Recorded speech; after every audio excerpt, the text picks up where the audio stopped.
사랑하는 성도님들, 안녕하십니까? 오늘은 우리 모두가 한 번쯤은 깊이 생각해 봤을 주제, 바로 죽음에 대해서 함께 나누고자 합니다.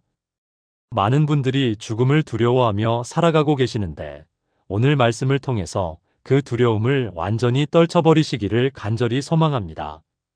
첫 번째로, 우리에게 죽음이 두렵지 않은 이유는 예수님께서 이미 죽음을 정복하셨기 때문입니다. 고린도전서 15장 55절에서 57절 말씀을 함께 보겠습니다.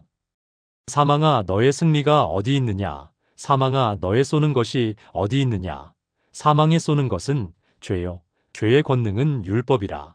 우리 주 예수 그리스도로 말미암아 우리에게 승리를 주시는 하나님께 감사하노라. 이 말씀에서 사도 바울은 놀라운 확신으로 죽음을 향해 도전하고 있습니다. 마치 이미 패배한 적을 조롱하듯이 너의 승리가 어디 있느냐고 외치고 있는 것입니다. 이런 담대함은 어디에서 나오는 것일까요? 바로 예수 그리스도의 십자가와 부활에서 나오는 것입니다. 예수님께서 십자가에서 돌아가셨을 때 그것은 단순한 죽음이 아니었습니다. 그것은 우리의 모든 죄를 대신 짊어지시고 죽으신 대속의 죽음이었습니다. 이사야 53장 5절 말씀처럼 그가 찔림은 우리의 허물 때문이요. 그가 상함은 우리의 죄악 때문이라. 그가 징계를 받음으로 우리는 평화를 누리고 그가 채찍에 맞음으로 우리는 나음을 받았도다. 예수님의 죽음은 죄에 대한 완전한 승리였습니다. 죄가 죽음에 쏘는 것이라고 성경은 말씀하고 있는데 바로 그 죄의 문제를 예수님께서 십자가에서 완전히 해결해 주셨습니다. 로마서 6장 23절에서 죄의 삭은 사망이요. 하나님의 은사는 그리스도 예수 우리 주 안에 있는 영생이니라고 말씀하신 것처럼 죄 때문에 우리에게 임할 수밖에 없었던 사망이 예수님의 십자가로 인해 완전히 해결된 것입니다. 그리고 더욱 놀라운 것은 예수님께서 3일 만에 부활하셨다는 사실입니다. 이 부활은 죽음에 대한 완전한 승리를 의미합니다. 예수님께서 부활하심으로써 죽음이 더 이상 끝이 아니라는 것을 증명해 주셨습니다. 요한복음 11장 25절에서 예수님께서 직접 말씀하셨습니다. 나는 부활이요 생명이니 나를 믿는 자는 죽어도 살겠고 무릇 살아서 나를 믿는 자는 영원히 죽지 아니하리라. 이 말씀이 얼마나 놀라운 선언입니까? 예수님을 믿는 자는 육체적으로는 죽을 수 있지만 영적으로는 영원히 죽지 않는다는 것입니다. 오히려 육체의 죽음을 통해 더 영광스러운 부활의 몸을 입게 될 것이라는 약속입니다. 로마서 8장 11절 말씀을 다시 한번 묵상해 보십시오. 예수를 죽은 자 가운데서 살리신 이의 영이 너희 안에 거하시면 그리스도 예수를 죽은 자 가운데서 살리신 이가 너희 안에 거하시는 그의 영으로 말미암아 너희 죽을 몸도 살리시리라. 예수님을 부활시키신 바로 그 성령님이 지금 우리 안에 계신다는 것입니다. 그리고 그 성령님의 능력으로 우리도 반드시 부활하게 될 것이라는 확실한 약속입니다. 이 얼마나 놀라운 소망입니까? 고린도전서 15장 20절에서는 예수님을 잠자는 자들의 첫 열매라고 표현하고 있습니다. 이것은 예수님의 부활이 우리 부활의 보증이요. 첫 번째 사례라는 의미입니다. 예수님이 부활하셨으니 우리도 반드시 부활할 것이라는 확신을 줄 수 있는 것입니다. 여러분, 이런 확실한 약속이 있는데 어떻게 죽음을 두려워할 수 있겠습니까? 죽음은 더 이상 우리의 원수가 아닙니다. 예수님께서 이미 그 원수를 무찌르셨기 때문입니다. 히브리서 2장 14절에서 15절 말씀처럼 자녀들은 혈과 육에 속하였음에 그도 또한 같은 모양으로 혈과 육을 함께 하심은 죽음을 통하여 죽음의 세력을 잡은 자, 곧 마귀를 멸하시며 또 죽기를 무서워하므로 한평생 매여 종노릇하는 모든 자들을 놓아주려 하심이라. 예수님께서 육체를 입고 이 땅에 오신 목적 중 하나가 바로 죽음의 세력을 잡은 마귀를 멸하시는 것이었습니다. 그리고 죽음을 무서워하여 한평생 종노릇하던 우리를 자유롭게 하시는 것이었습니다. 그 목적이 십자가와 부활을 통해 완전히 성취되었습니다. 이제 우리는 더 이상 죽음의 종이 아닙니다. 우리는 생명의 주인이신 예수님께 속한 자들입니다. 요한복음 10장 27절에서 28절에서 예수님께서 말씀하셨습니다. 내 양은 내 음성을 들으며 나는 그들을 알고 그들은 나를 따르느니라. 내가 그들에게 영생을 주노니 영원히 멸망하지 아니할 것이요 또 그들을 내 손에서 빼앗을 자가 없느니라. 우리를 주님의 손에서 빼앗을 자가 없다는 것입니다. 죽음도 우리를 주님에게서 빼앗을 수 없습니다. 오히려 죽음을 통해 우리는 주님께 더 가까이 나아가게 될 것입니다. 두 번째로 우리에게 죽음이 두렵지 않은 이유는 죽음이 끝이 아니라 새로운 시작이기 때문입니다. 많은 사람들이 죽음을 모든 것의 끝이라고 생각하지만 성경은 전혀 다른 관점을 제시하고 있습니다. 요한복음 14장 2절에서 3절에서 예수님께서 친히 약속하셨습니다. 내 아버지 집에 거할 곳이 많도다. 그렇지 않으면 너희에게 일렀으리라. 내가 너희를 위하여 처소를 예비하러 가노니 가서 너희를 위하여 처소를 예비하면 내가 다시 와서 너희를 내게로 영접하여 나 있는 곳에 너희도 있게 하리라. 하늘 아버지의 집에 우리를 위한 처소가 이미 예비되어 있다는 놀라운 약속입니다. 그리고 예수님께서 친히 와서 우리를 그곳으로 데려가실 것이라는 확실한 보장입니다. 이것이 우리 기독교의 죽음관입니다. 죽음은 마치 여행을 떠나는 것과 같습니다. 우리가 여행을 갈 때 집을 떠나는 것이 끝이 아니라 새로운 목적지로 가는 시작인 것처럼 죽음도 이 땅의 삶을 마치고 하늘나라라는 새로운 목적지로 가는 여행의 시작인 것입니다. 고린도후서 5장 1절에서 4절 말씀을 보겠습니다. 만일 땅에 있는 우리의 장막 집이 무너지면 하나님께서 지으신 집 곧 손으로 지은 것이 아니요 하늘에 있는 영원한 집이 우리에게 있는 줄 아느니라. 과연 우리가 여기 있어 탄식하며 하늘로부터 오는 우리 처소로 더 쉽기를 간절히 원하노니 이렇게 입음은 벗은 자들로 발견되지 않으려 함이라. 이 장막에 있는 우리가 짐진 것 같이 탄식하는 것은 벗고자 함이 아니요 더 짚고자 함이니 죽을 것이 생명에게 삼켜지게 하려 함이라. 여기서 사도 바울은 우리의 육체를 장막에 비유하고 있습니다. 장막은 임시 거처입니다. 언젠가는 철거할 임시 건물과 같은 것입니다. 하지만 하늘에는 하나님께서 친히 지으신 영원한 집이 우리를 기다리고 있다는 것입니다. 이 땅의 삶은 아무리 좋아도 한계가 있습니다. 늙어가는 몸, 약해지는 건강, 줄어드는 기억력, 이 모든 것들이 우리에게 이 땅의 삶의 한계를 보여줍니다. 하지만 천국에서는 이런 모든 제약이 사라집니다. 요한계시록 21장 4절에서 하나님께서 약속하셨습니다. 모든 눈물을 그 눈에서 닦아주시니 다시는 사망이 없고 애통하는 것이나 곡하는 것이나 아픈 것이 다시 있지 아니하리니 처음 것들이 다 지나갔습니다. 더 이상 아픔도 없고 슬픔도 없고 죽음도 없는 세상, 이것이 바로 우리를 기다리는 천국입니다. 이런 곳이 우리를 기다리고 있는데 어떻게 죽음을 두려워할 수 있겠습니까? 빌립보서 1장 21절에서 23절에서 사도 바울의 고백을 보십시오. 이는 내게 사는 것이 그리스도니 죽는 것도 유익함이라. 그러나 만일 육신으로 사는 이것이 내 일의 열매일진데 무엇을 택할는지 나는 알지 못하노라. 내가 그 둘 사이에 끼었으니 떠나서 그리스도와 함께 있을 욕망을 가진 것은 훨씬 더 좋은 일이라. 바울은 죽는 것도 유익하다고 말하고 있습니다. 그리고 떠나서 그리스도와 함께 있을 욕망을 가진 것은 훨씬 더 좋은 일이라고 고백하고 있습니다. 이것은 결코 삶을 포기하는 소극적인 자세가 아닙니다. 오히려 더 좋은 것을 바라보는 적극적인 소망입니다. 이 땅에서 아무리 좋은 삶을 살아도 천국의 삶에 비하면 아무것도 아닙니다. 고린도전서 2장 9절 말씀처럼 하나님이 자기를 사랑하는 자들을 위하여 예비하신 모든 것은 눈으로 보지 못하고 귀로 듣지 못하고 사람의 마음으로 생각하지도 못하였다고 하셨습니다. 우리가 지금까지 본 것, 들은 것, 생각한 것 중에서 가장 아름답고 좋은 것이라도 하나님께서 천국에서 우리를 위해 예비하신 것에 비하면 아무것도 아니라는 것입니다. 그러므로 죽음은 우리에게 손실이 아니라 유익입니다.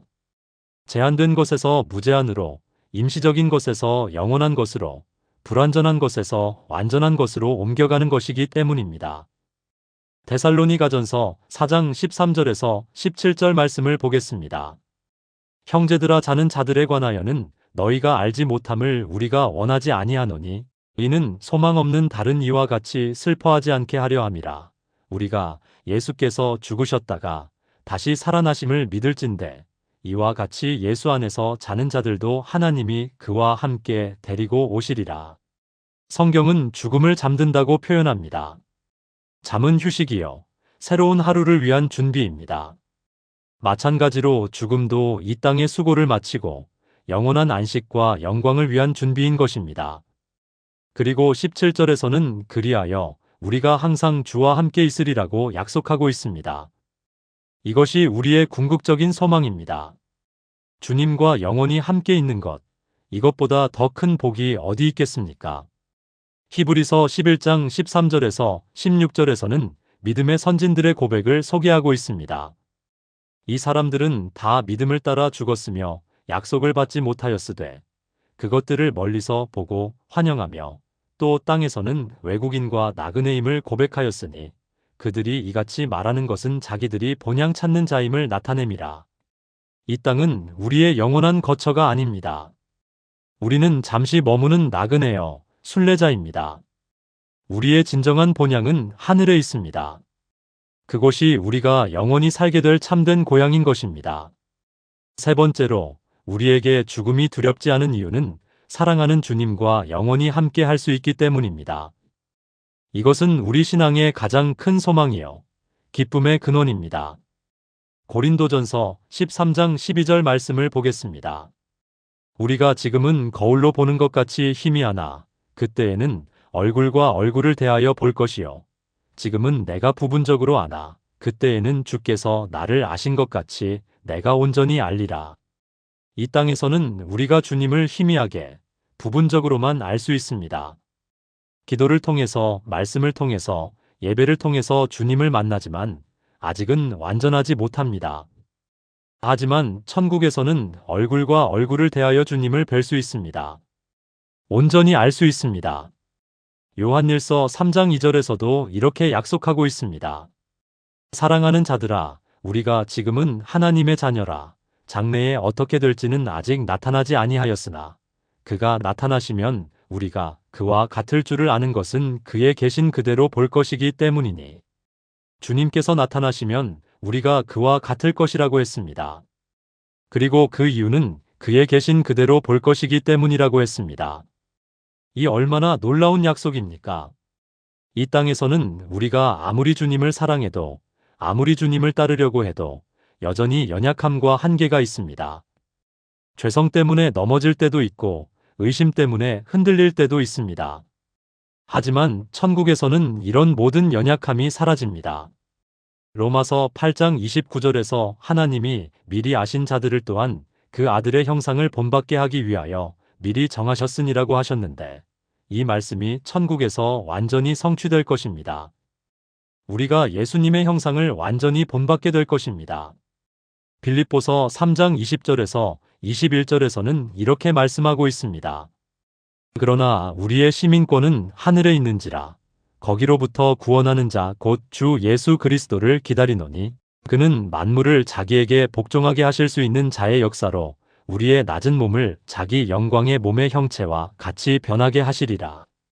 우리가 주님의 영광의 몸의 형체와 같이 변화될 것이라는 약속입니다.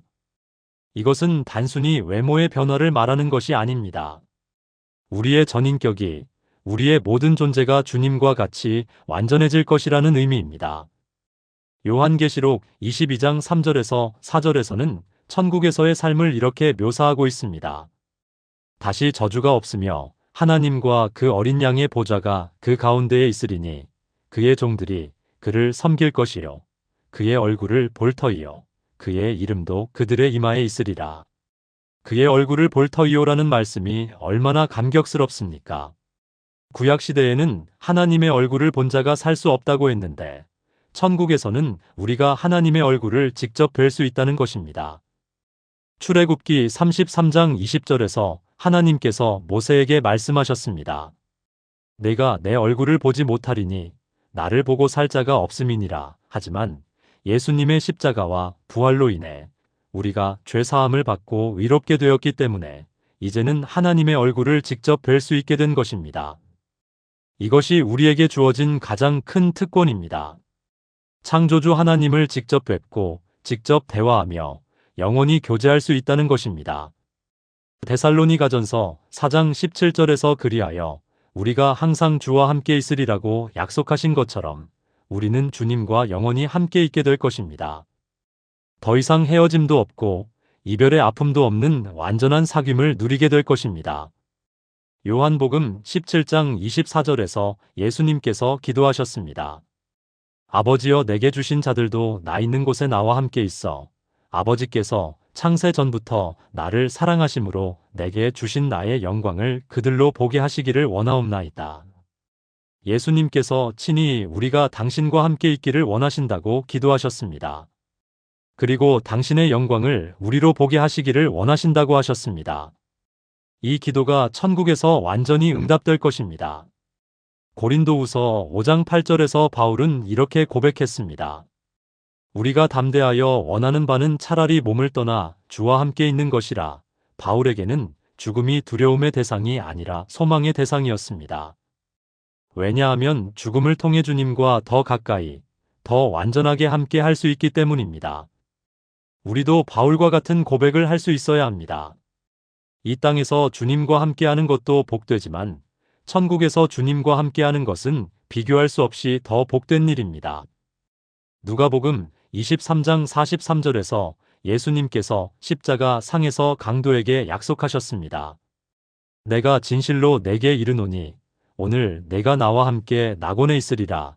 이것이 우리 모든 믿는 자들에게 주어진 약속입니다. 우리도 죽는 순간 주님과 함께 낙원에 있게 될 것입니다. 이런 확실한 약속이 있는데 어떻게 죽음을 두려워할 수 있겠습니까? 죽음은 우리를 사랑하는 주님에게서 멀어지게 하는 것이 아니라 오히려 더 가까이 데려다 주는 것입니다.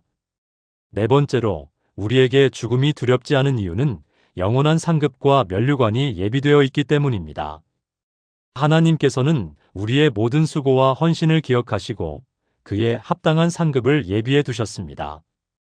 디모데후서 4장 7절에서 8절에서 사도 바울의 고백을 보겠습니다.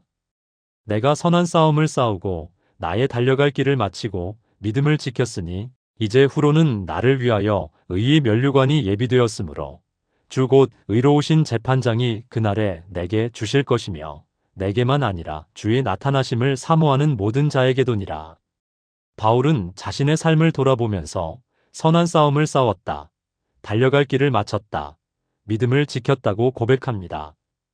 그리고 이제 의의 면류관이 예비되었다고 확신에 차서 선언합니다. 더 중요한 것은 이 면류관이 바울에게만 주어지는 것이 아니라 주의 나타나심을 사모하는 모든 자에게도 주어진다는 사실입니다. 성경에는 여러 종류의 면류관이 약속되어 있습니다. 야고보서 1장 12절에서는 생명의 면류관을 말씀하고 있습니다. 시험을 참는 자는 복이 있나니 이는 시련을 견디어낸 자가 주께서 자기를 사랑하는 자들에게 약속하신 생명의 면류관을 얻을 것이기 때문이라. 베드로전서 5장 4절에서는 영광의 면류관을 약속하고 있습니다. 그리하면 목자장이 나타나실 때에 시들지 아니하는 영광의 관을 얻으리라. 고린도전서 9장 25절에서는 썩지 아니할 면류관을 말씀하고 있습니다. 이기기를 다투는 자마다 모든 일에 절제하나니 그들은 썩을 관을 얻고자 하되 우리는 썩지 아니할 것을 얻고자 하노라. 데살로니가전서 2장 19절에서는 기쁨의 면류관을 말씀하고 있습니다. 우리의 소망이나 기쁨이나 자랑의 면류관이 무엇이냐? 그가 강림하실 때 우리 주 예수 앞에 너희가 아니냐? 이 모든 면류관들이 천국에서 우리를 기다리고 있습니다.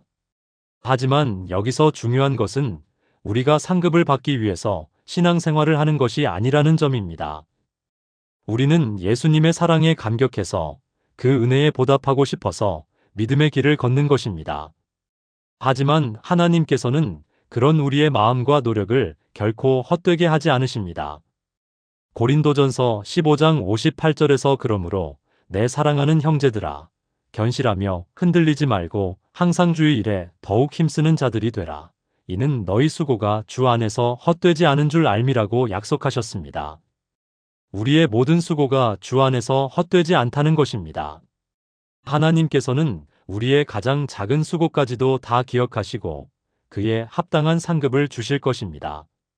마태복음 10장 42절에서 예수님께서 말씀하셨습니다.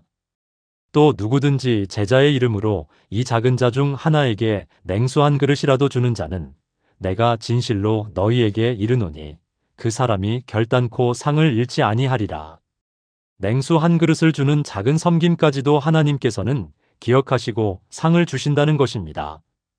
하물며 우리가 평생에 걸쳐 드리는 헌신과 수고를 하나님께서 어떻게 잊으시겠습니까? 히브리서 6장 10절에서도 이렇게 약속하고 있습니다. 하나님이 불의하지 아니하사 너희 행위와 그의 이름을 위하여 나타낸 사랑으로 성도들을 섬긴 것과 또 섬기고 있는 것을 잊어버리지 아니하심이라. 하나님은 불의하지 않으시기 때문에 우리의 모든 선행과 사랑의 수고를 잊어버리지 않으신다는 것입니다. 반드시 그에 합당한 상급을 주실 것입니다. 마태복음 16장 27절에서 예수님께서 말씀하셨습니다. 인자가 아버지의 영광으로 그 천사들과 함께 오리니 그때에 각 사람이 행한 대로 갚으리라. 우리 각자가 행한 대로 갚아주실 것이라는 약속입니다. 이것은 구원에 대한 말씀이 아닙니다. 구원은 오직 은혜로만 받는 것입니다. 하지만 구원받은 후에 주님을 위한 헌신과 수고에 대해서는 반드시 상급이 있을 것이라는 말씀입니다. 고린도후서 5장 10절에서도 이는 우리가 다 반드시 그리스도의 심판대 앞에 나타나게 되어 각각 선악간에 그 몸으로 행한 것을 따라 받으려 함이라고 하셨습니다. 그리스도의 심판대는 정죄의 심판대가 아닙니다. 우리의 죄는 이미 예수님의 십자가로 해결되었기 때문입니다. 이것은 상급을 주시는 심판대입니다. 우리가 주님을 위해 행한 모든 일들에 대해 상급을 주시는 자리입니다. 고린도전서 3장 11절에서 15절에서는 이것을 건축에 비유해서 설명하고 있습니다. 이 닦아둔 것 외에 능히 다른 터를 닦아둘 자가 없으니 이 터는 곧 예수 그리스도라. 만일 누구든지 금이나 은이나 보석이나 나무나 풀이나 짚으로 이 터 위에 세우면 각 사람의 공적이 나타날 터인데 그날이 공적을 밝히리니 이는 불로 나타내고 그 불이 각 사람의 공적이 어떠한 것을 시험할 것임이라. 만일 누구든지 그 터 위에 세운 공적이 그대로 있으면 상을 받고 누구든지 그 공적이 불타면 해를 받으리니 그러나 자신은 구원을 받되 불 가운데서 받은 것 같으리라. 우리가 예수님이라는 터 위에 어떤 재료로 건축하느냐에 따라 상급이 달라진다는 말씀입니다. 금, 은, 보석으로 건축하면 상을 받고 나무, 풀, 짚으로 건축하면 상급은 없지만 구원은 받는다는 것입니다. 이것이 우리에게 주어진 특권입니다. 구원받은 것만으로도 감사한데 하나님께서는 그 위에 상급까지 주시겠다고 약속하신 것입니다. 고린도전서 2장 9절 말씀처럼 하나님이 자기를 사랑하는 자들을 위하여 예비하신 모든 것은 눈으로 보지 못하고 귀로 듣지 못하고 사람의 마음으로 생각하지도 못하였다는 것입니다. 우리가 지금까지 본 것, 들은 것, 생각한 것 중에서 가장 좋은 것이라도 하나님께서 우리를 위해 예비하신 상급에 비하면 아무것도 아니라는 것입니다. 다섯 번째로 우리에게 죽음이 두렵지 않은 이유는 하나님의 영원한 사랑이 우리를 보장하기 때문입니다. 하나님의 사랑은 죽음보다 강하고 그 무엇도 우리를 하나님의 사랑에서 끊을 수 없습니다. 로마서 8장 38절에서 39절에서 사도 바울은 이렇게 확신에 찬 고백을 합니다. 내가 확신하노니 사망이나 생명이나 천사들이나 권세자들이나 현재일이나 장래일이나 능력이나 높음이나 깊음이나 다른 어떤 피조물이라도 우리를 우리 주 그리스도 예수 안에 있는 하나님의 사랑에서 끊을 수 없으리라. 여기서 바울은 사망이나 생명이나라고 말하면서 죽음조차도 우리를 하나님의 사랑에서 끊을 수 없다고 선언하고 있습니다. 죽음이 아무리 강하고 무서운 것처럼 보여도 하나님의 사랑 앞에서는 아무것도 아니라는 것입니다. 요한일서 4장 16절에서 하나님은 사랑이시라고 하셨습니다. 하나님께서 사랑을 가지고 계신 것이 아니라 하나님 자체가 사랑이라는 것입니다. 그러므로 하나님의 사랑은 변하지 않고 끝이 없으며 조건이 없습니다. 예레미야 31장 3절에서 하나님께서 말씀하셨습니다. 여호와께서 옛적에 이스라엘에게 나타나사 내가 무궁한 사랑으로 너를 사랑하는 고로 인자함으로 너를 인도하였다 하였노라. 무궁한 사랑이라는 표현이 얼마나 놀라운지 모릅니다. 끝이 없는 사랑, 한계가 없는 사랑으로 우리를 사랑하신다는 것입니다. 이런 사랑이 우리를 붙잡고 있는데 죽음이 어떻게 우리를 하나님에게서 떼어놓을 수 있겠습니까? 요한복음 3장 16절에서 하나님이 세상을 이처럼 사랑하사 독생자를 주셨으니라고 하셨는데 이 사랑의 깊이와 넓이를 우리가 다 헤아릴 수 없습니다. 독생자까지 주실 만큼 우리를 사랑하시는 하나님께서 죽음 때문에 우리를 포기하시겠습니까? 로마서 5장 8절에서 우리가 아직 죄인 되었을 때에 그리스도께서 우리를 위하여 죽으심으로 하나님께서 우리에 대한 자기의 사랑을 확증하셨느니라고 하셨습니다. 우리가 아직 죄인이었을 때, 하나님과 원수 되었을 때에도 우리를 위해 예수님을 보내주신 하나님께서 이제 우리가 그분의 자녀가 된 후에 죽음 때문에 우리를 버리시겠습니까? 그럴 수 없습니다. 요한복음 10장 27절에서 29절에서 예수님께서 말씀하셨습니다. 내 양은 내 음성을 들으며 나는 그들을 알고 그들은 나를 따르느니라. 내가 그들에게 영생을 주노니 영원히 멸망하지 아니할 것이요 또 그들을 내 손에서 빼앗을 자가 없느니라. 그들을 주신 내 아버지는 만물보다 크심에 아무도 아버지 손에서 빼앗을 수 없느니라. 우리를 주님의 손에서 아버지의 손에서 빼앗을 자가 없다는 확실한 약속입니다. 죽음도 우리를 하나님의 손에서 빼앗을 수 없습니다. 오히려 죽음을 통해 우리는 하나님께 더 가까이 나아가게 될 것입니다. 시편 23편 4절에서 다윗은 이렇게 고백했습니다. 내가 사망의 음침한 골짜기로 다닐지라도 해를 두려워하지 않을 것은 주께서 나와 함께 하심이라. 주의 지팡이와 막대기가 나를 안위하시나이다. 사망의 음침한 골짜기를 다닐지라도 두려워하지 않는 이유가 무엇입니까? 주께서 함께 하시기 때문입니다. 하나님의 임재가 죽음의 공포를 완전히 몰아내는 것입니다. 이사야 43장 2절에서 하나님께서 약속하셨습니다.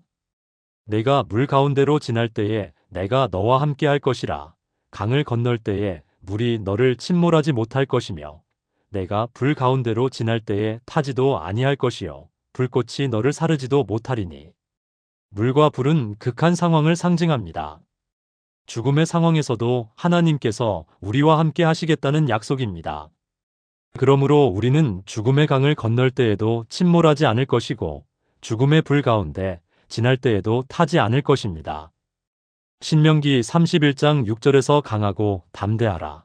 그들로 말미암아 두려워하지 말며 떨지 말라.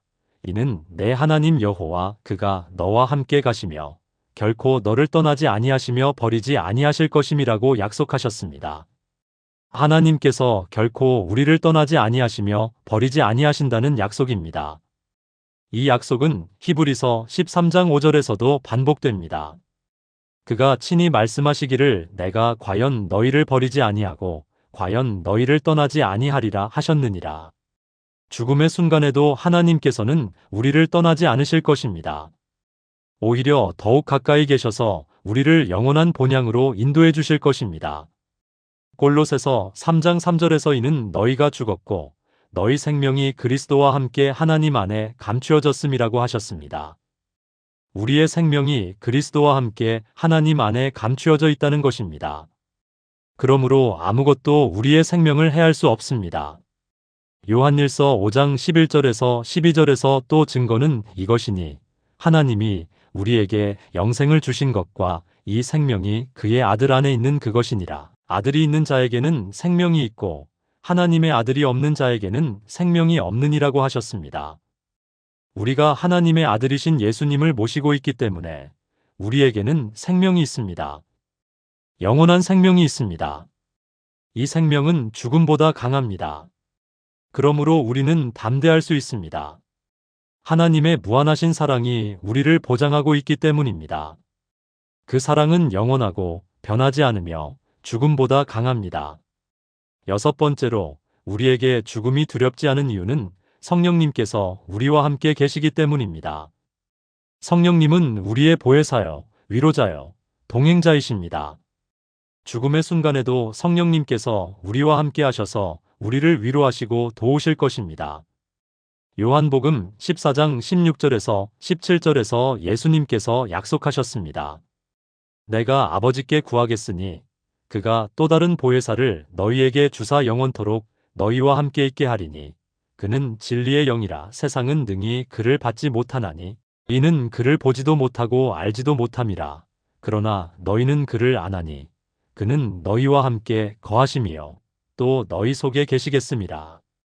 성령님께서 영원토록 우리와 함께 계시겠다고 약속하셨습니다. 영원토록이라는 말씀에 주목해 보십시오. 이 땅에서뿐만 아니라 천국에서도 영원토록 함께 하시겠다는 약속입니다. 요한복음 14장 26절에서는 성령님의 사역을 더 자세히 설명하고 있습니다. 보혜사 곧 아버지께서 내 이름으로 보내실 성령 그가 너희에게 모든 것을 가르치고 내가 너희에게 말한 모든 것을 생각나게 하리라. 성령님께서 우리에게 모든 것을 가르치시고 예수님의 말씀을 생각나게 하신다고 했습니다. 죽음의 순간에도 성령님께서 우리에게 필요한 위로와 확신을 주실 것입니다. 로마서 8장 26절에서 27절에서는 성령님의 또 다른 사역을 보여줍니다. 이와 같이 성령도 우리의 연약함을 도우시나니 우리는 마땅히 기도할 바를 알지 못하나 오직 성령이 말할 수 없는 탄식으로 우리를 위하여 친히 간구하시느니라. 마음을 살피시는 이가 성령의 생각을 아시나니 이는 성령이 하나님의 뜻대로 성도를 위하여 간구하심이라. 우리가 연약할 때 심지어 기도할 바를 알지 못할 때에도 성령님께서 우리를 위해 친히 간구하신다는 것입니다. 죽음의 순간 우리가 어떤 말도 할 수 없는 상황에서도 성령님께서 우리를 위해 간구하실 것입니다. 고린도전서 6장 19절에서 너희 몸은 너희가 하나님께로부터 받은 바 너희 가운데 계신 성령의 전인 줄을 알지 못하느냐고 하셨습니다. 우리 몸이 성령의 전이라는 것입니다. 성령님께서 우리 안에 거하고 계십니다. 에베소서 1장 13절에서 14절에서는 성령님을 약속의 성령이라고 부르면서 그는 우리의 기업의 보증이 되사 그 얻으신 것을 구속하시고 그의 영광을 찬미하게 하려 하심이라고 하셨습니다. 성령님이 우리 기업의 보증이 되신다는 것입니다. 우리가 천국을 기업으로 받을 것에 대한 확실한 보증이 바로 성령님이라는 것입니다. 성령님께서 우리 안에 계시다는 것 자체가 우리가 천국 백성이라는 증거입니다. 고린도후서 1장 21절에서 22절에서도 우리를 너희와 함께 그리스도 안에서 견고하게 하시고 우리에게 기름을 부으신 이는 하나님이시니 그가 또한 우리에게 인치시고 보증으로 성령을 우리 마음에 주셨느니라고 하셨습니다. 하나님께서 우리에게 인치시고 보증으로 성령을 우리 마음에 주셨다는 것입니다. 이는 소유권을 나타내는 표시입니다. 성령님이 우리 안에 계시다는 것은 우리가 하나님의 소유라는 표시인 것입니다. 요한일서 4장 13절에서 그의 성령을 우리에게 주심으로 우리가 그 안에 거하고 그가 우리 안에 거하시는 줄을 아느니라고 하셨습니다. 성령님이 우리 안에 계심으로 우리가 하나님 안에 거하고 하나님이 우리 안에 거하신다는 것입니다. 갈라디아서 4장 6절에서 너희가 아들이므로 하나님이 그 아들의 영을 우리 마음 가운데 보내사 아빠 아버지라 부르게 하셨느니라고 하셨습니다. 성령님께서 우리로 하여금 하나님을 아빠 아버지라고 부를 수 있게 하신다는 것입니다. 이것은 얼마나 친밀한 관계를 의미하는 것입니까? 하나님을 무서운 심판자로 보는 것이 아니라 사랑하는 아버지로 볼 수 있게 하시는 것이 성령님의 사역입니다. 로마서 8장 16절에서도 성령이 친히 우리의 영과 더불어 우리가 하나님의 자녀인 것을 증언하시나니라고 하셨습니다. 성령님께서 우리가 하나님의 자녀라는 것을 확증해 주신다는 것입니다. 요한복음 16장 7절에서 예수님께서 말씀하셨습니다. 그러하나 내가 너희에게 실상을 말하노니 내가 떠나가는 것이 너희에게 유익이라. 내가 떠나가지 아니하면 보혜사가 너희에게로 오시지 아니할 것이요 가면 내가 그를 너희에게로 보내리라. 예수님께서 승천하신 것이 우리에게 유익이라고 하신 이유가 성령님을 보내주시기 위해서라고 하셨습니다. 성령님이 오심으로 우리는 더 큰 유익을 얻게 된다는 것입니다. 예수님께서 육체를 입고 계셨을 때는 한 곳에만 계실 수 있었지만 성령님으로 오심으로 모든 믿는 자들과 함께 하실 수 있게 된 것입니다. 그러므로 우리는 결코 혼자가 아닙니다.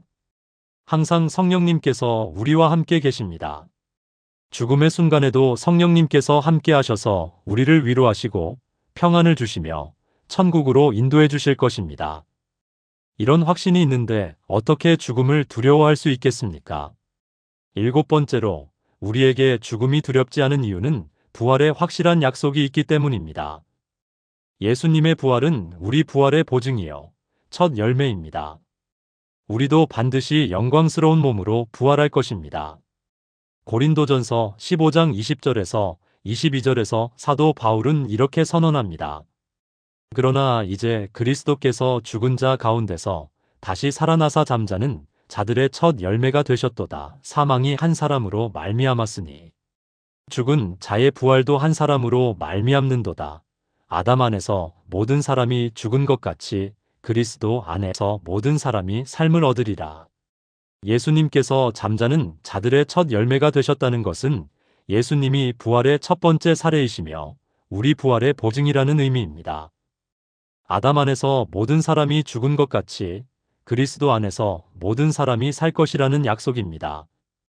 고린도전서 15장 42절에서 44절에서는 부활의 몸에 대해 자세히 설명하고 있습니다.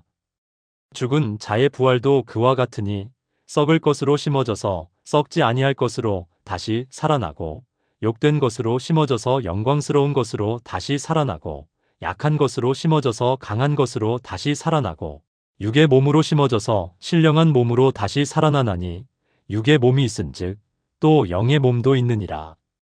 우리가 부활할 때 받게 될 몸은 지금의 몸과는 비교할 수 없이 영광스러운 몸입니다. 썩지 않고 영광스럽고 강하고 신령한 몸으로 부활할 것입니다. 빌립보서 3장 20절에서 21절에서도 이렇게 약속하고 있습니다. 그러나 우리의 시민권은 하늘에 있는지라 거기로부터 구원하는 자 곧 주 예수 그리스도를 기다리노니 그는 만물을 자기에게 복종하게 하실 수 있는 자의 역사로 우리의 낮은 몸을 자기 영광의 몸의 형체와 같이 변하게 하시리라. 우리의 낮은 몸이 예수님의 영광의 몸의 형체와 같이 변화될 것이라는 놀라운 약속입니다. 예수님께서 부활하신 후에 가지셨던 그 영광스러운 몸과 같은 몸을 우리도 받게 될 것입니다. 데살로니가전서 4장 16절에서 17절에서는 부활의 순서를 설명하고 있습니다. 주께서 호령과 천사장의 소리와 하나님의 나팔 소리로 친히 하늘로부터 강림하시리니 그리스도 안에서 죽은 자들이 먼저 일어나고 그 후에 우리 살아남은 자들도 그들과 함께 구름 속으로 끌어올려져 공중에서 주를 영접하게 하시리니 그리하여 우리가 항상 주와 함께 있으리라. 먼저 죽은 성도들이 부활하고 그 다음에 살아있는 성도들이 변화되어 함께 주님을 영접하게 될 것이라는 말씀입니다. 그리고 항상 주와 함께 있으리라는 최종적인 목표가 제시되어 있습니다. 고린도전서 15장 51절에서 53절에서는 이 부활과 변화에 대해 더 자세히 설명합니다. 보라, 내가 너희에게 비밀을 말하노니 우리가 다 잠잘 것이 아니요 마지막 나팔에 순식간에 홀연히 다 변화되리니 나팔 소리가 남의 죽은 자들이 썩지 아니할 것으로 다시 살아나고 우리도 변화되리라. 이 썩을 것이 반드시 썩지 아니할 것을 입겠고 이 죽을 것이 반드시 죽지 아니함을 입으리로다. 순식간에 홀연히 변화될 것이라고 했습니다. 그리고 썩지 아니할 것을 입겠고 죽지 아니함을 입으리로다라고 했습니다. 이것이 우리에게 주어진 부활의 약속입니다. 요한복음 5장 28절에서 29절에서 예수님께서 직접 말씀하셨습니다. 이를 놀랍게 여기지 말라. 무덤 속에 있는 자가 다 그의 음성을 들을 때가 오나니 선한 일을 행한 자는 생명의 부활로 악한 일을 행한 자는 심판의 부활로 나오리라. 무덤 속에 있는 모든 자가 다 주님의 음성을 듣고 부활할 것이라는 약속입니다. 믿는 자들은 생명의 부활로 나올 것입니다. 요한복음 11장 25절에서 26절에서 예수님께서 마르다에게 말씀하셨습니다. 나는 부활이요 생명이니 나를 믿는 자는 죽어도 살겠고 무릇 살아서 나를 믿는 자는 영원히 죽지 아니하리라. 이것을 내가 믿느냐? 예수님이 부활이요 생명이시라는 선언입니다. 그리고 예수님을 믿는 자는 죽어도 다시 살 것이라는 약속입니다. 로마서 8장 11절에서도 예수를 죽은 자 가운데서 살리신 이의 영이 너희 안에 거하시면 그리스도 예수를 죽은 자 가운데서 살리신 이가 너희 안에 거하시는 그의 영으로 말미암아 너희 죽을 몸도 살리시리라고 약속하셨습니다. 예수님을 부활시키신 바로 그 하나님의 능력으로 우리도 부활할 것이라는 확실한 보장입니다. 욥기 19장 25절에서 27절에서 욥의 고백을 보십시오. 내가 알기에는 나의 대속자가 살아계시니 후일에 그가 땅 위에 서실 것이라. 내 가죽이 벗겨진 후에도 내가 육체 밖에서 하나님을 보리라. 내가 그를 보리니 내 눈으로 그를 보기를 외인처럼 하지 않을 것이라. 내 마음이 초급하구나. 욥은 극심한 고난 중에서도 부활의 확신을 가지고 있었습니다. 내 가죽이 벗겨진 후에도 내가 육체 밖에서 하나님을 보리라고 고백했습니다. 다니엘 12장 2절에서도 땅의 티끌 가운데에서 자는 자 중에서 많은 사람이 깨어날 것이라. 어떤 자는 영생을 얻겠고 어떤 자는 수치를 당하며 무궁히 부끄러움을 당하리라고 부활을 예언했습니다. 이사야 26장 19절에서는 주의 죽은 자들은 살아나고 그들의 시체들은 일어나리이다. 티끌에 누운 자들아 너희는 깨어 노래하라. 주의 이슬은 빛난 이슬이니 땅이 죽은 자들을 내놓으리로다라고 부활의 소망을 노래했습니다. 구약시대부터 하나님의 백성들은 부활의 소망을 가지고 살았습니다. 하물며 예수님의 부활을 목격하고 성령을 받은 우리들이야 말할 것이 없습니다. 우리에게는 확실한 부활의 약속이 있습니다. 여덟 번째로 우리에게 죽음이 두렵지 않은 이유는 영원한 천국이 우리를 기다리고 있기 때문입니다. 요한계시록에 기록된 새 하늘과 새 땅, 새 예루살렘의 모습은 우리의 상상을 뛰어넘는 영광스러운 곳입니다. 요한계시록 21장 1절에서 4절을 보겠습니다. 또 내가 새 하늘과 새 땅을 보니 처음 하늘과 처음 땅이 없어졌고 바다도 다시 있지 않더라. 또 내가 봄에 거룩한 성 새 예루살렘이 하나님께로부터 하늘에서 내려오는데 그 준비한 것이 신부가 남편을 위하여 단장한 것 같더라.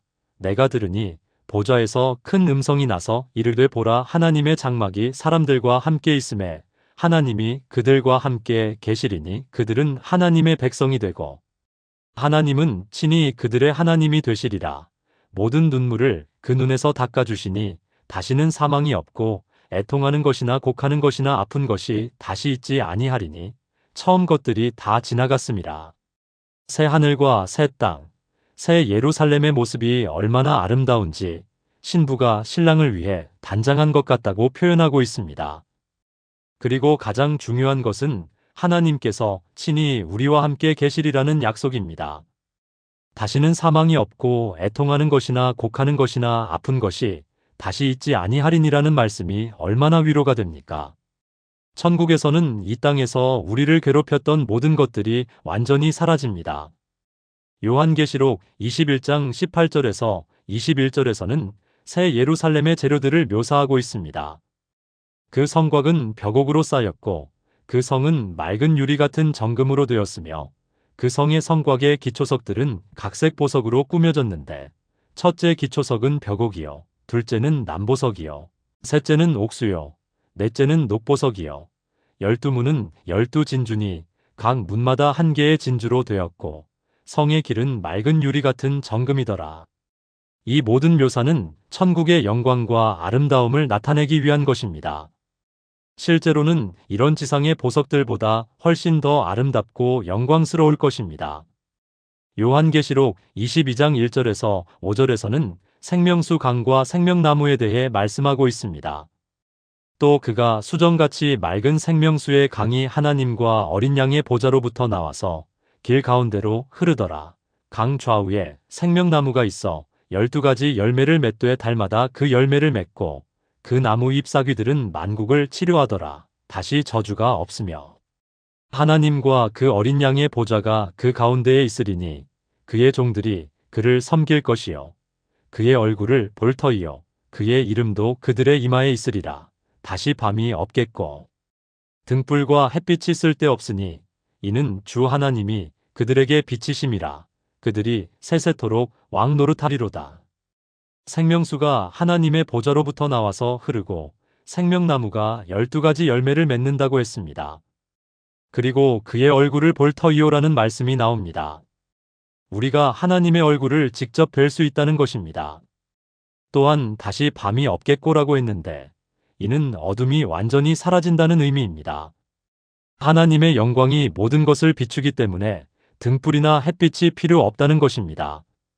고린도전서 2장 9절에서 하나님이 자기를 사랑하는 자들을 위하여 예비하신 모든 것은 눈으로 보지 못하고 귀로 듣지 못하고 사람의 마음으로 생각하지도 못하였다고 하셨는데 이 말씀이 천국에 대한 가장 정확한 묘사일 것입니다. 우리가 지금까지 본 것, 들은 것, 생각한 것 중에서 가장 아름답고 좋은 것이라도 하나님께서 천국에서 우리를 위해 예비하신 것에 비하면 아무것도 아니라는 것입니다. 요한복음 14장 2절에서 3절에서 예수님께서 약속하신 것처럼 하늘 아버지의 집에는 거할 곳이 많습니다. 그리고 예수님께서 친히 우리를 위해 처소를 예비하고 계십니다. 이사야 65장 17절에서 하나님께서 말씀하셨습니다. 보라, 내가 새 하늘과 새 땅을 창조하나니 이전 것은 기억되거나 마음에 생각나지 아니할 것이라. 새 하늘과 새 땅에서는 이전의 모든 슬픔과 고통이 기억되지도 않을 것이라는 약속입니다. 완전한 행복과 기쁨만이 있을 것입니다. 베드로후서 3장 13절에서도 그러나 우리는 그의 약속대로 의가 있는 곳인 새 하늘과 새 땅을 바라보도다라고 하여 새 하늘과 새 땅이 의가 있는 곳이라고 표현했습니다. 완전한 의와 거룩함이 충만한 곳이 천국입니다. 히브리서 11장 10절에서는 아브라함이 하나님이 건축하시고 만드실 터가 있는 성을 바라보았다고 하였는데 바로 이 새 예루살렘을 바라본 것입니다. 히브리서 12장 22절에서 24절에서는 그러나 너희가 이른 곳은 시온 산과 살아계신 하나님의 성인 하늘의 예루살렘과 천만 천사와 하늘에 기록된 장자들의 모임과 교회와 만민의 심판자이신 하나님과 온전하게 된 의인들의 영들과 새 언약의 중보자이신 예수와 아벨의 피보다 더 나은 것을 말하는 뿔인 핀이라고 하여 우리가 이미 영적으로는 하늘의 예루살렘에 도착했다고 말씀하고 있습니다. 갈라디아서 4장 26절에서도 오직 위에 있는 예루살렘은 자유자니 곧 우리 어머니라고 하여 하늘의 예루살렘이 우리의 참된 고향임을 말씀하고 있습니다. 이런 영광스러운 천국이 우리를 기다리고 있는데 어떻게 죽음을 두려워할 수 있겠습니까? 죽음은 우리를 이 영광스러운 본향으로 인도하는 문일 뿐입니다. 9번째로 우리에게 죽음이 두렵지 않은 이유는 먼저 간 성도들과의 재회가 기다리고 있기 때문입니다. 이 땅에서 사랑했던 가족들, 친구들, 신앙의 선배들과 천국에서 다시 만나게 될 것입니다. 데살로니가전서 4장 13절에서 바울은 형제들아 자는 자들에 관하여는 너희가 알지 못함을 우리가 원하지 아니하노니 이는 소망 없는 다른 이와 같이 슬퍼하지 않게 하려 함이라고 말했습니다. 믿는 자들의 죽음을 잠든다고 표현하고 있습니다. 잠은 일시적인 것입니다. 반드시 깨어날 때가 있습니다. 마찬가지로 믿는 자들의 죽음도 일시적인 분리일 뿐이고 부활 때에 다시 만나게 될 것입니다. 또한 소망 없는 다른 이와 같이 슬퍼하지 않게 하려 함이라고 했는데 이는 우리에게 재회의 소망이 있기 때문입니다. 영원한 이별이 아니라 잠시 떨어져 있는 것뿐입니다. 마태복음 17장 1절에서 8절에서 예수님의 변화산 사건을 보면 예수님께서 모세와 엘리야와 함께 나타나신 장면이 나옵니다. 모세는 이미 죽은 지 오래되었고 엘리야는 승천한 지 오래되었는데 그들이 예수님과 함께 나타나서 대화를 나누었습니다. 이것은 죽은 후에도 우리의 정체성이 그대로 유지되며 서로를 알아볼 수 있다는 것을 보여줍니다. 천국에서 우리는 분명히 사랑했던 사람들을 알아보고 함께 기뻐할 것입니다.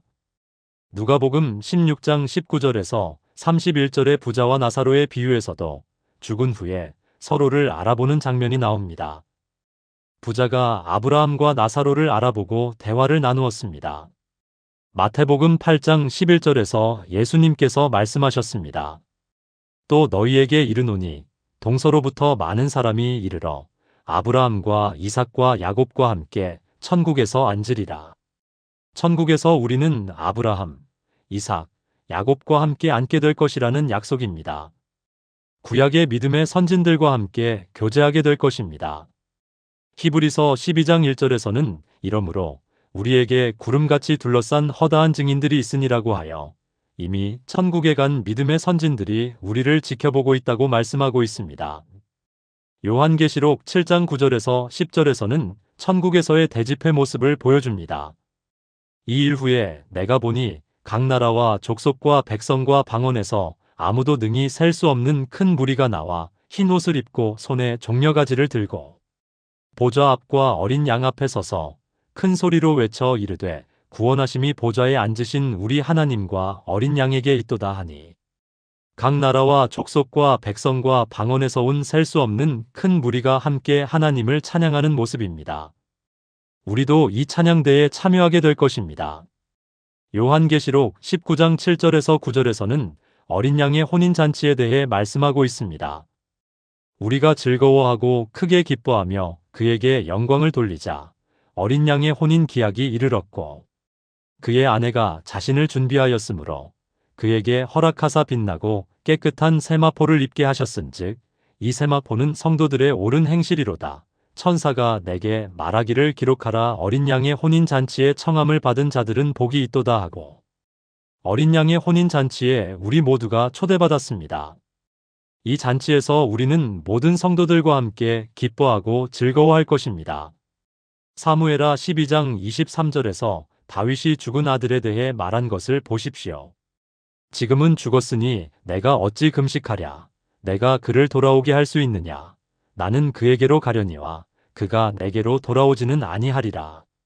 다윗은 죽은 아들이 자기에게로 돌아올 수는 없지만 자기는 그에게로 갈 것이라고 확신했습니다. 이것은 죽은 후에 재회할 수 있다는 믿음을 보여줍니다. 고린도후서 5장 1절에서 바울은 만일 땅에 있는 우리의 장막집이 무너지면 하나님께서 지으신 집 곧 손으로 지은 것이 아니요 하늘에 있는 영원한 집이 우리에게 있는 줄 아느니라고 했습니다. 우리 모두에게 하늘에 영원한 집이 있다는 것입니다. 그 집에서 우리는 모든 사랑하는 사람들과 함께 살게 될 것입니다. 요한일서 3장 2절에서 사랑하는 자들아 우리가 지금은 하나님의 자녀라. 장래에 어떻게 될지는 아직 나타나지 아니하였으나 그가 나타나시면 우리가 그와 같을 줄을 아는 것은 그에 계신 그대로 볼 것이기 때문이니라고 했습니다. 우리가 그와 같을 것이라는 것은 우리 모두가 예수님을 닮은 완전한 모습이 될 것이라는 의미입니다. 그때 우리는 서로를 완전히 이해하고 사랑할 수 있을 것입니다. 이런 재회의 소망이 있는데 어떻게 죽음을 두려워할 수 있겠습니까? 죽음은 잠시 헤어지는 것일 뿐이고 천국에서의 재회는 영원한 것입니다. 10번째로 우리에게 죽음이 두렵지 않은 이유는 하나님의 완전한 계획 안에 있기 때문입니다. 우리의 생사화복이 모두 하나님의 주권 아래 있으며 하나님께서는 우리에게 가장 좋은 것으로 인도하고 계십니다. 전도서 3장 1절에서 2절에서 천하에 범사가 기한이 있고 모든 목적이 이룰 때가 있나니 날 때가 있고 죽을 때가 있으며라고 하셨습니다. 우리의 생과 사에도 하나님께서 정하신 때가 있다는 것입니다. 욥기 14장 5절에서 그의 날이 정해졌고 그의 달수가 주께 있으므로 주께서 그의 한계를 정하사 넘어가지 못하게 하셨사온즉이라고 하여 우리의 수명이 하나님의 주권 아래 있음을 말씀하고 있습니다.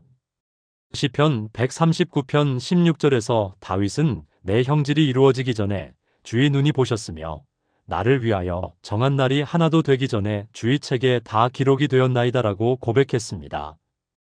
우리를 위하여 정한 날들이 하나도 되기 전에 이미 하나님의 책에 다 기록되어 있다는 것입니다. 우리의 인생이 우연이 아니라 하나님의 완전한 계획 아래 있다는 확신입니다. 로마서 8장 28절에서 우리가 알거니와 하나님을 사랑하는 자, 곧 그의 뜻대로 부르심을 입은 자들에게는 모든 것이 합력하여 선을 이루느니라고 약속하셨습니다. 심지어 죽음까지도 하나님을 사랑하는 자들에게는 선을 이루는 도구가 된다는 것입니다. 이것이 세상 사람들과 우리의 차이점입니다. 세상 사람들에게 죽음은 우연한 사고이거나 불행한 운명이지만 우리에게는 하나님의 계획 안에서 일어나는 일입니다. 에스더 4장 14절에서 모르드게가 에스더에게 한 말을 기억해 보십시오. 이때를 위하여 내가 왕후의 자리에 이르렀을지도 모르느니라. 하나님께서는 특별한 목적을 위해 우리를 특별한 때, 특별한 곳에 두시는 분입니다. 우리의 죽음도 마찬가지입니다. 하나님께서는 우리 각자에게 가장 적절한 때를 아시고 계십니다. 너무 일찍도 아니고 너무 늦지도 않은 가장 좋은 때에 우리를 부르실 것입니다. 사도행전 17장 26절에서 인류의 모든 족속을 한 혈통으로 만드사온 땅에 살게 하시고 그들의 연대를 정하시며 거주의 경계를 한정하셨으니라고 하셨습니다. 우리가 언제 어디서 살게 될지도 하나님께서 미리 정하셨다는 것입니다. 창세기 25장 8절에서 아브라함의 죽음을 이렇게 기록하고 있습니다. 아브라함이 수가 높고 나이가 많아 기운이 다하여 죽어 자기 열조에게로 돌아가매. 여기서 기운이 다하여라는 표현이 중요합니다.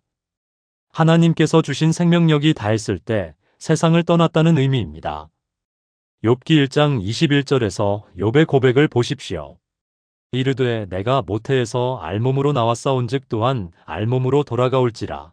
주신 이도 여호와시요 거두신 이도 여호와시오니 여호와의 이름이 찬송을 받으실지니이다. 욥은 극심한 고난 중에서도 하나님의 주권을 인정했습니다. 주신 이도 하나님이시고 거두신 이도 하나님이시라는 고백입니다. 이것이 참된 신앙인의 자세입니다. 시편 31편 15절에서 다윗은 내 타임즈가 주의 손에 있사오니라고 고백했습니다.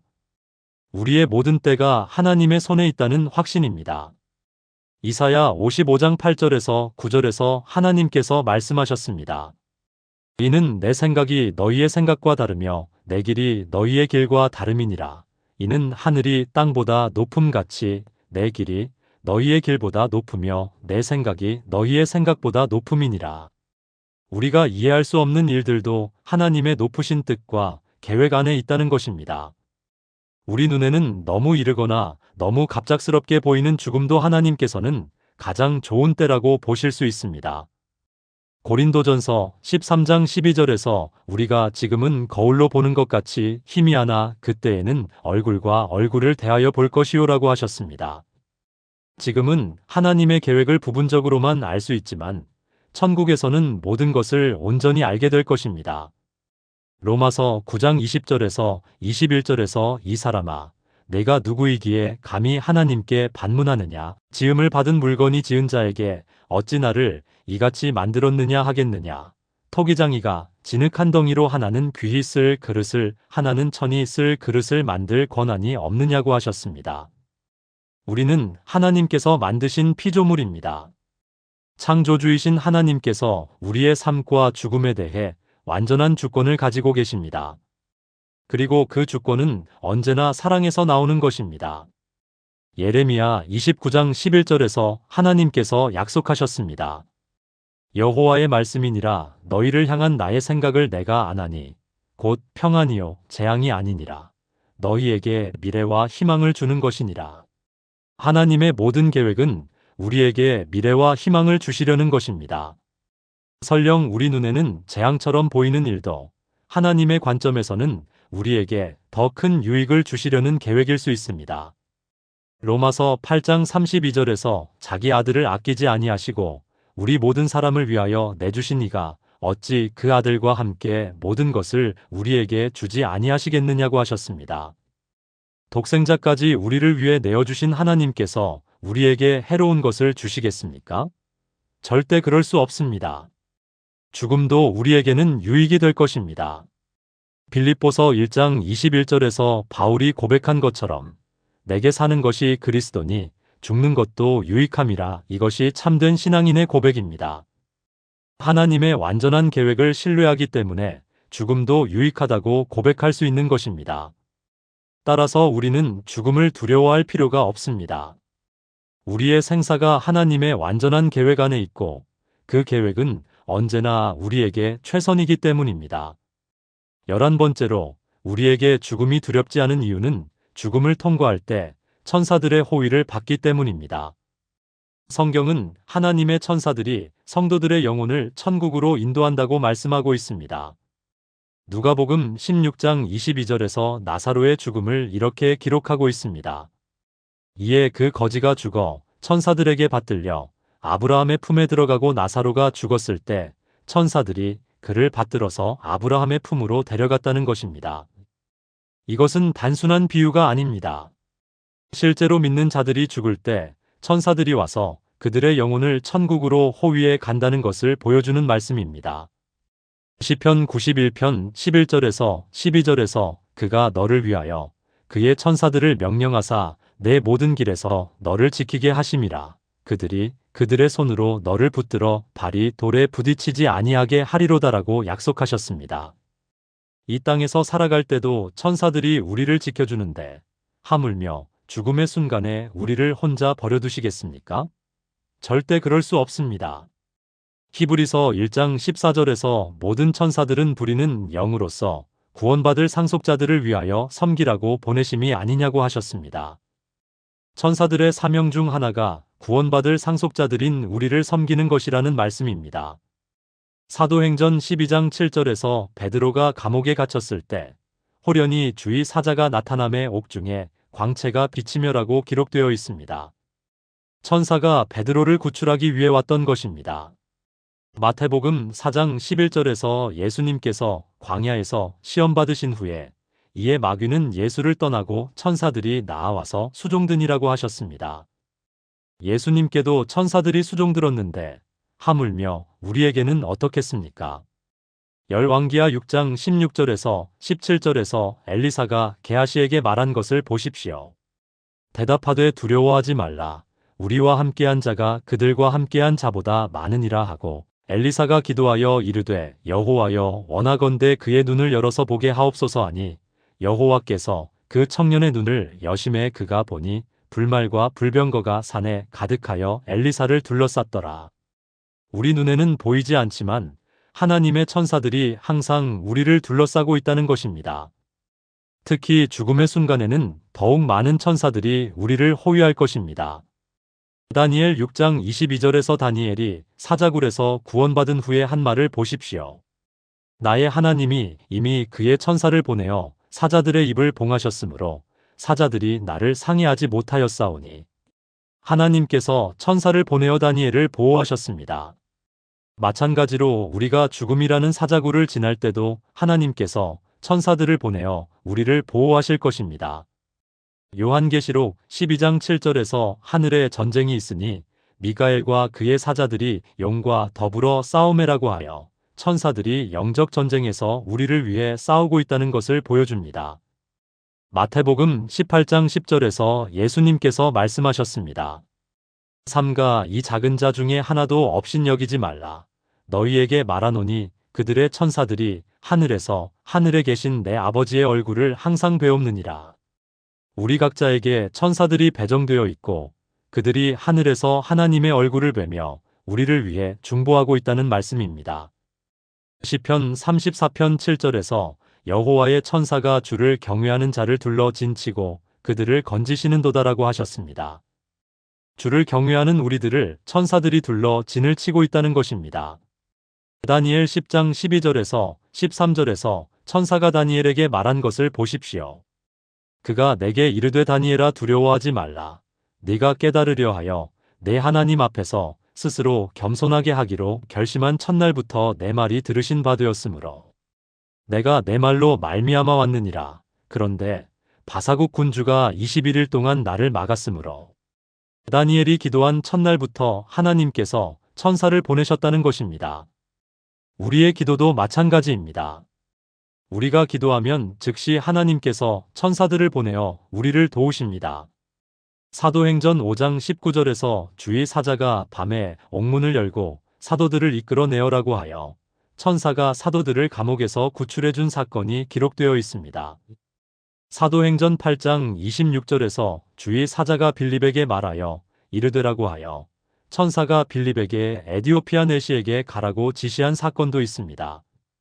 사도행전 10장 3절에서 고넬료가 하나님의 사자가 들어와 이르되라고 하여 천사가 고넬료에게 나타나 베드로를 청하라고 한 사건도 있습니다.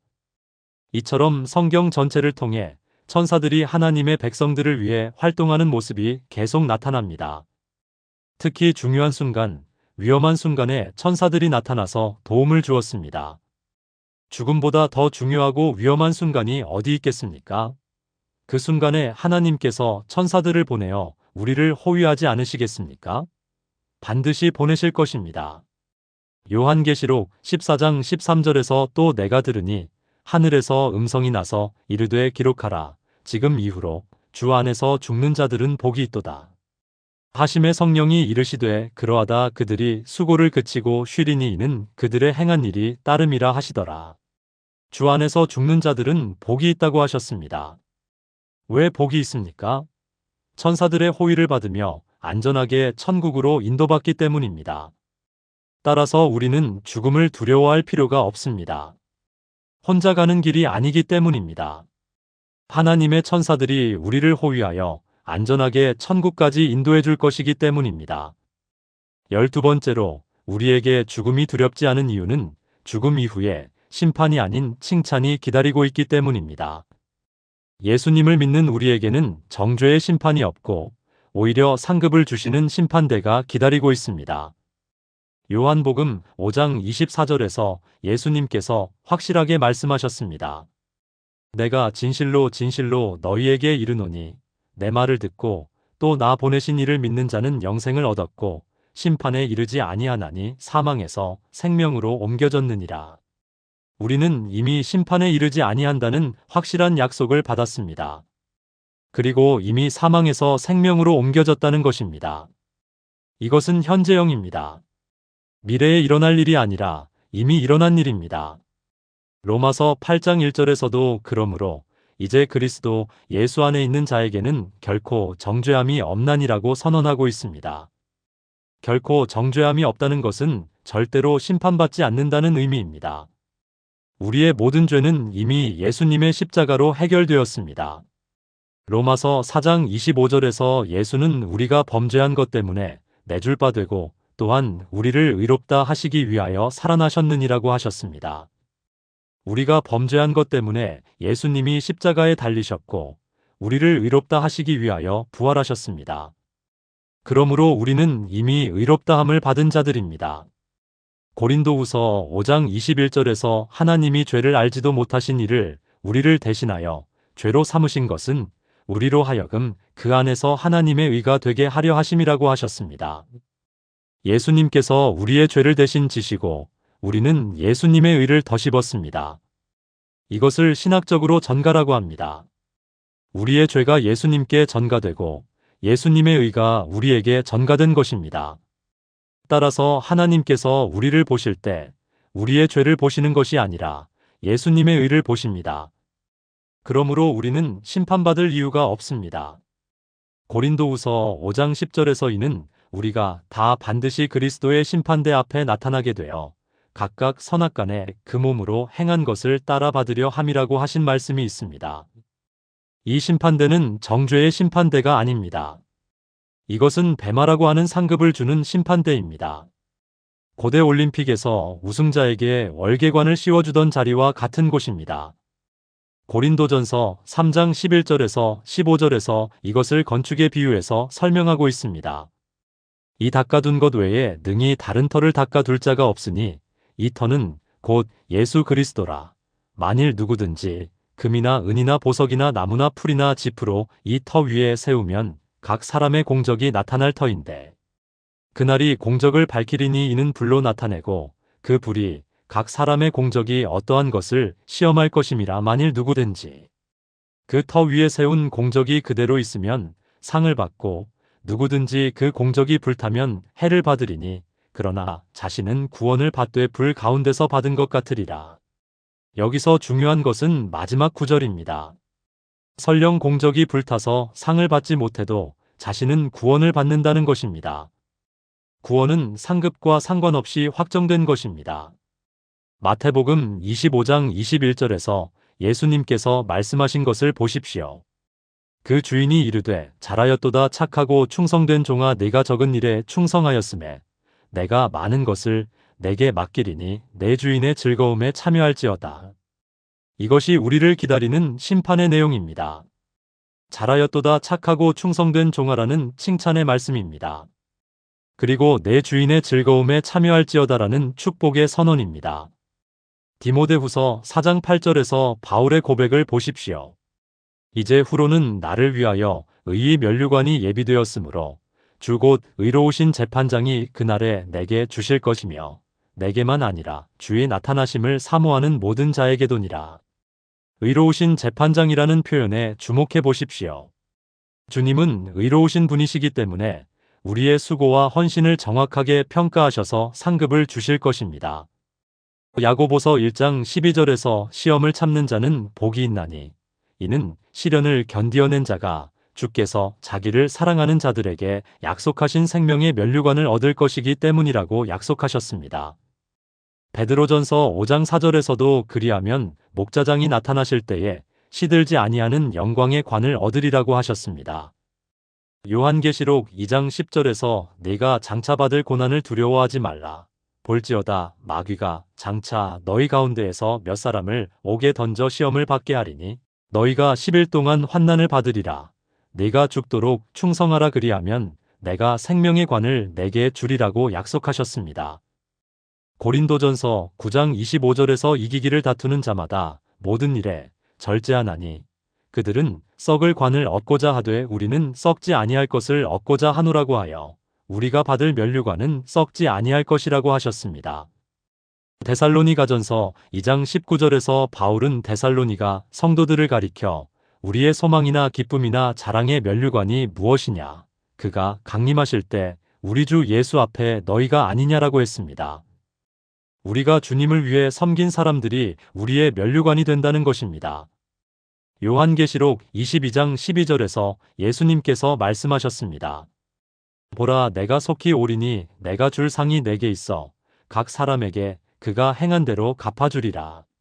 주님께서 상을 가지고 오신다는 약속입니다. 우리 각자가 행한 대로 갚아주실 것이라는 확실한 보장입니다. 마태복음 16장 27절에서도 인자가 아버지의 영광으로 그 천사들과 함께 오리니 그때에 각 사람이 행한 대로 갚으리라고 약속하셨습니다. 히브리서 6장 10절에서 하나님이 불의하지 아니하사 너희 행위와 그의 이름을 위하여 나타낸 사랑으로 성도들을 섬긴 것과 또 섬기고 있는 것을 잊어버리지 아니하심이라고 하셨습니다. 하나님은 불의하지 않으시기 때문에 우리의 모든 수고와 헌신을 기억하시고 반드시 갚아주실 것입니다. 따라서 우리는 죽음을 두려워할 필요가 없습니다. 죽음 이후에 우리를 기다리는 것은 심판이 아니라 칭찬이고 정죄가 아니라 상급이기 때문입니다.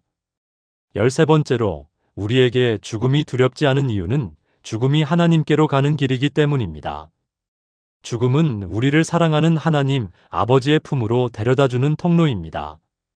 누가복음 23장 46절에서 예수님께서 십자가에서 마지막으로 하신 말씀을 보십시오.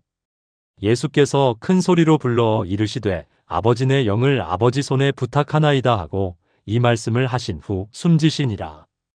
예수님께서도 죽으실 때 아버지 내 영을 아버지 손에 부탁한다고 하셨습니다. 죽음이 하나님 아버지께로 가는 것임을 보여주신 것입니다. 사도행전 7장 59절에서 스데반이 돌에 맞아 죽을 때의 모습을 보십시오. 그들이 돌로 스데반을 치니 스데반이 부르짖어 이르되 주 예수여 내 영혼을 받으시옵소서 하고 스데반도 죽을 때 주 예수여 내 영혼을 받으시옵소서라고 기도했습니다. 죽음을 주님께로 가는 것으로 이해했기 때문입니다. 고린도후서 5장 8절에서 사도 바울은 우리가 담대하여 원하는 바는 차라리 몸을 떠나 주와 함께 있는 것이라고 고백했습니다.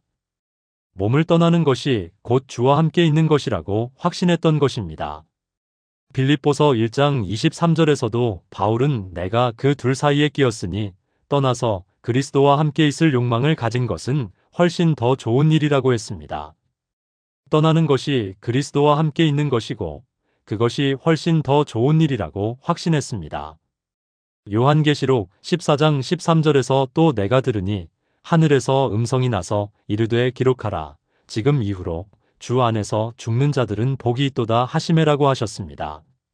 주 안에서 죽는 것이 복이라고 선언하신 것입니다. 시편 116편 15절에서 성도의 죽음은 여호와가 보시기에 귀중하니라고 하셨습니다. 하나님께서 성도의 죽음을 귀중하게 여기신다는 것입니다. 왜 귀중하게 여기실까요? 그것이 하나님께로 오는 길이기 때문입니다. 민수기 23장 10절에서 발람이 나는 의인의 죽음같이 죽기를 원하며 나의 종말이 그와 같기를 바라노라고 했습니다. 의인의 죽음은 복된 것이라는 인식이 있었던 것입니다. 전도서 7장 1절에서 아름다운 이름이 귀한 기름보다 나으며 죽는 날이 출생하는 날보다 나으니라고 하셨습니다. 믿는 자에게는 죽는 날이 출생하는 날보다 낫다는 것입니다. 왜냐하면 진정한 본향으로 가는 날이기 때문입니다. 요한복음 14장 28절에서 예수님께서 말씀하셨습니다. 내가 간다 하는 말을 너희가 들었나니 나를 사랑하였다면 나가 아버지께로 감을 기뻐하였으리라. 아버지는 나보다 크심이라. 예수님께서 아버지께로 가시는 것을 기뻐하라고 하셨습니다. 마찬가지로 우리가 하나님께로 가는 것도 기뻐할 일입니다. 요한복음 16장 28절에서 예수님께서 말씀하셨습니다. 내가 아버지께로부터 나와서 세상에 왔고 다시 세상을 떠나 아버지께로 가노라. 예수님의 생애를 아버지께로부터 나와서 아버지께로 가는 과정으로 설명하셨습니다. 우리의 인생도 마찬가지입니다. 하나님께로부터 와서 하나님께로 돌아가는 과정입니다. 전도서 12장 7절에서 흙은 여전히 땅으로 돌아가고 영은 그것을 주신 하나님께로 돌아가느니라고 하셨습니다. 우리의 영이 하나님께로 돌아간다는 것입니다. 요한일서 3장 1절에서 보라, 아버지께서 어떠한 사랑을 우리에게 베푸사 하나님의 자녀라 일컬음을 받게 하셨는가라고 하셨습니다. 우리는 하나님의 자녀입니다. 자녀가 아버지께 가는 것이 당연한 일입니다. 로마서 8장 15절에서 너희는 다시 무서워하는 종의 영을 받지 아니하고 양자의 영을 받았으므로 우리가 아빠 아버지라 부르짖느니라고 하셨습니다. 우리는 양자의 영을 받아 하나님을 아빠 아버지라고 부를 수 있는 자들입니다. 이런 친밀한 관계에 아버지께로 가는 것이 두려울 이유가 없습니다. 요한복음 1장 12절에서 영접하는 자, 곧 그 이름을 믿는 자들에게는 하나님의 자녀가 되는 권세를 주셨으니라고 하셨습니다. 우리는 하나님의 자녀가 되는 권세를 받은 자들입니다. 갈라디아서 4장 6절에서 너희가 아들이므로 하나님이 그 아들의 영을 우리 마음 가운데 보내사 아빠 아버지라 부르게 하셨느니라고 하셨습니다. 하나님의 아들이 된 우리가 아버지께로 가는 것은 자연스러운 일입니다. 마치 오랜 여행을 마치고 집으로 돌아가는 것과 같습니다. 히브리서 2장 10절에서 그러므로 많은 아들을 영광에 이끌어 가시는 이래라고 하여 하나님께서 우리를 영광으로 이끌어 가신다고 하셨습니다. 에베소서 2장 19절에서 그러므로 이제부터 너희는 외인도 아니요 나그네도 아니요 오직 성도들과 동일한 시민이요 하나님의 가족이라고 하셨습니다. 우리는 하나님의 가족입니다. 가족의 일원이 집으로 돌아가는 것은 당연한 일입니다. 시편 23편 6절에서 다윗은 내가 여호와의 집에 영원히 살리로다라고 고백했습니다. 여호와의 집이 우리의 영원한 거처입니다. 요한복음 14장 2절에서 예수님께서 내 아버지 집에 거할 곳이 많도다라고 하신 것처럼 하나님의 집에 우리를 위한 자리가 이미 예비되어 있습니다. 따라서 죽음은 두려움의 대상이 아니라 기대의 대상입니다. 사랑하는 하나님, 아버지께로 가는 길이기 때문입니다. 14번째로 우리에게 죽음이 두렵지 않은 이유는 믿음의 선진들이 이미 그 길을 먼저 갔기 때문입니다. 우리는 혼자 가는 낯선 길이 아니라 수많은 믿음의 선배들이 이미 걸어간 검증된 길을 가는 것입니다. 히브리서 11장에는 믿음의 선진들의 명단이 기록되어 있습니다. 이들은 모두 믿음으로 살다가 믿음으로 죽은 사람들입니다. 13절에서 이 사람들은 다 믿음을 따라 죽었으며라고 기록되어 있습니다. 아벨부터 시작해서 에녹, 노아, 아브라함, 이삭, 야곱, 요셉, 모세, 라합, 기드온, 바락, 삼손, 입다, 다윗, 사무엘과 선지자들에 이르기까지 수많은 믿음의 사람들이 죽음의 길을 먼저 걸어갔습니다. 특히 에녹의 경우는 특별합니다. 창세기 5장 24절에서 에녹이 하나님과 동행하더니 하나님이 그를 데려가심으로 세상에 있지 아니하니라고 기록되어 있습니다. 에녹은 죽음을 보지 않고 하나님께서 데려가셨습니다. 히브리서 11장 5절에서는 믿음으로 에녹은 죽음을 보지 않고 옮겨졌으니 하나님이 그를 옮기심으로 다시 보이지 아니하였느니라. 그는 옮겨지기 전에 하나님을 기쁘시게 하는 자라 하는 증거를 받았느니라고 설명하고 있습니다. 엘리야도 마찬가지입니다. 열왕기하 2장 11절에서 그들이 길을 가며 말하더니 불수레와 불말들이 그 둘을 격리하매 엘리야가 회오리 바람으로 하늘로 올라가더라고 기록되어 있습니다. 이들은 죽음의 고통 없이 하늘로 올려졌지만 대부분의 믿음의 선진들은 죽음을 경험했습니다. 그러나 그들의 죽음은 패배가 아니라 승리였습니다. 히브리서 11장 35절에서 여자들은 자기의 죽은 자들을 부활로 다시 받아들이기도 하며 또 어떤 이들은 더 좋은 부활을 얻고자 하여 악형을 받되 구차히 풀려나기를 원하지 아니하였으며라고 기록되어 있습니다. 더 좋은 부활을 얻고자 하여 죽음을 택한 사람들이 있었다는 것입니다. 그들에게 죽음은 두려움이 아니라 소망이었습니다. 사도 바울도 그중 한 사람입니다. 디모데후서 4장 6절에서 7절에서 자신의 죽음을 앞두고 이렇게 고백했습니다. 내가 벌써 부어지려 하고 나의 떠날 시각이 가까웠도다. 내가 선한 싸움을 싸우고 나의 달려갈 길을 마치고 믿음을 지켰으니. 바울은 죽음을 떠날 시각이라고 표현했습니다. 무서운 파멸이 아니라 단순한 출발로 본 것입니다. 사도 베드로도 베드로후서 1장 14절에서 이는 우리 주 예수 그리스도께서 내게 지시하신 것 같이 나도 이 장막을 벗어날 것이 임박한 줄을 알미라고 했습니다. 죽음을 장막을 벗어나는 것으로 표현했습니다. 스데반의 경우는 더욱 놀랍습니다. 사도행전 7장 55절에서 56절에서 스데반이 성령이 충만하여 하늘을 우러러 주목하여 하나님의 영광과 및 예수께서 하나님 우편에 서신 것을 보고 말하되 보라 하늘이 열리고 인자가 하나님 우편에 서신 것을 보노라 한데라고 기록되어 있습니다. 스데반은 죽음의 순간에 하늘이 열리는 것을 보고 예수님께서 하나님 우편에 서신 것을 보았습니다. 죽음이 두려움이 아니라 하늘을 보는 순간이었습니다. 초대교회의 순교자들도 마찬가지였습니다. 폴리갑, 이그나티우스, 저스틴 마터 등 수많은 순교자들이 기쁨으로 죽음을 맞이했습니다. 히브리서 12장 1절에서 이러므로 우리에게 구름같이 둘러싼 허다한 증인들이 있으니라고 하여 이미 천국에 간 믿음의 선진들이 우리를 지켜보고 있다고 말씀하고 있습니다. 그들이 우리의 증인이라는 것은 그들이 이미 그 길을 걸어가서 천국에 안전하게 도착했다는 증거라는 의미입니다. 요한계시록 7장 9절에서 요한이 본 환상을 보십시오. 이 일 후에 내가 보니 각 나라와 족속과 백성과 방언에서 아무도 능히 셀 수 없는 큰 무리가 나와 흰 옷을 입고 손에 종려가지를 들고 보좌 앞과 어린 양 앞에 서서 셀 수 없이 많은 사람들이 이미 천국에 도착해 있다는 것입니다. 이들은 모두 죽음의 길을 통과해서 천국에 도착한 사람들입니다. 요한계시록 14장 13절에서 또 내가 들으니 하늘에서 음성이 나서 이르되 기록하라. 지금 이후로 주 안에서 죽는 자들은 복이 있도다. 하심의 성령이 이르시되 그러하다 그들이 수고를 그치고 쉬리니 이는 그들의 행한 일이 따름이라 하시더라. 주 안에서 죽는 자들은 복이 있다고 하늘에서 음성이 들렸다는 것입니다. 성령님도 그러하다고 확증하셨습니다. 고린도전서 15장 18절에서 바울은 또한 그리스도 안에서 잠자는 자도 망하였으리라고 가정법으로 말했는데 이는 실제로는 그리스도 안에서 잠자는 자들이 망하지 않았다는 의미입니다. 성경은 죽은 믿는 자들을 잠자는 자라고 표현합니다. 잠은 일시적인 것입니다. 반드시 깰 때가 있습니다.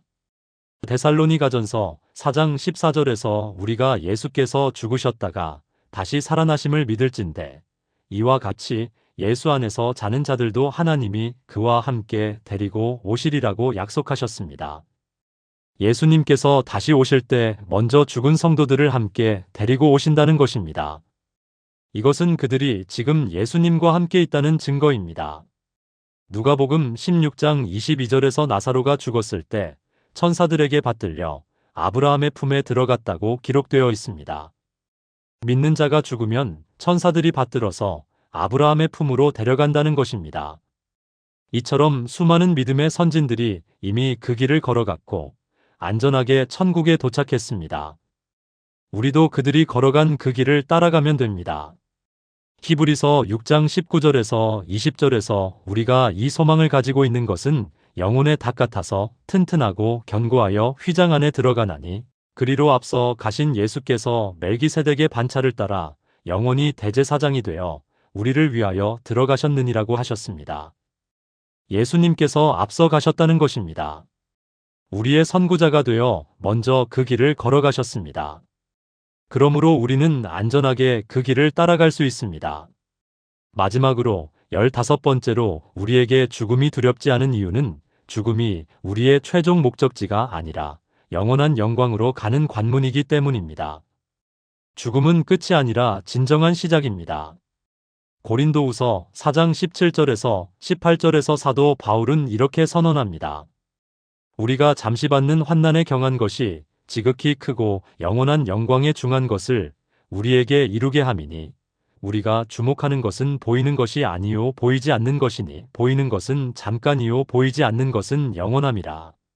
현재의 모든 고난, 심지어 죽음까지도 잠시 받는 환난에 경한 것이라고 표현하고 있습니다. 그리고 이것이 지극히 크고 영원한 영광에 중한 것을 이룬다고 했습니다.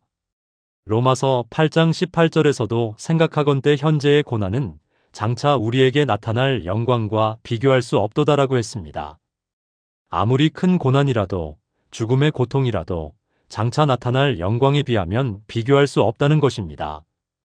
요한일서 3장 2절에서 사랑하는 자들아 우리가 지금은 하나님의 자녀라 장래에 어떻게 될지는 아직 나타나지 아니하였으나 그가 나타나시면 우리가 그와 같을 줄을 아는 것은 그에 계신 그대로 볼 것이기 때문이니라고 약속하셨습니다.